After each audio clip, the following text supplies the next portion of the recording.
ल तमुबाट पनि अब फाइनली अर्डर आयो। यो टेमु भनेको चाहिँ अब अनलाइन सपिङ हो है। सामान मगाएको छु आज कति एक हप्ताभित्रै आइपुग्यो। पहिला पनि मगाएको थिएँ मैले। अब डेलिभरी चाहिँ छिटै गरिदिँदो रहेछ, एक हप्तामै लाग्दो रहेछ। अब हेरौँ अब सामान चाहिँ के आयो। मैले पनि अर्डर गरेको सामान आयो कि आएन। अब लेट्स सी क्वालिटी कस्तो छ। टोटल 8वटा आइटम हो मैले गरेको। 3वटा 4वटा 5वटा 6वटा 7वटा 8वटा ल आइटम त पुरै आएछ है।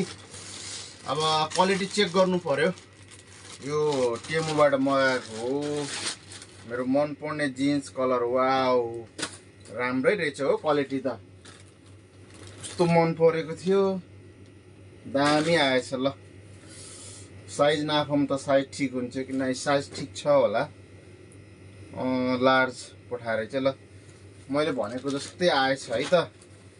अब मैले टी सर्टहरू पनि मगाएको छु। अब यसमा वाउ राम्रो रहेछ हो क्वालिटी त। नेपाल लेखेको नेपाल, किनकि म नेपाली हो। अरे हो कट्टुमा चाहिँ मिस्टेक भएछ है। लज्जा त 5 पिस भनेको त 1 पिस मात्रै रहेछ त। मैले हेर्न अर्डर गर्नै मिस्टेक गरेको छु क्या हो। हैट तेरिका ल यसमा चाहिँ धोका पाइएछ है। 5 पिस भनेर सोचेको 1 पिस मात्रै रहेछ। एउटा चाहिँ अर्को T shirt never give up भनेर वाला थियो। यो चाहिँ यस्तो रहेछ। यो ठुलो छ क्या हो। एउटा चाहिँ खै नेभर गिभ अप वाला थियो। Never give up you are always भन्ने वाला थियो। यस्तो रहेछ। ब्ल्याकै परेछ हो धेरै जसो।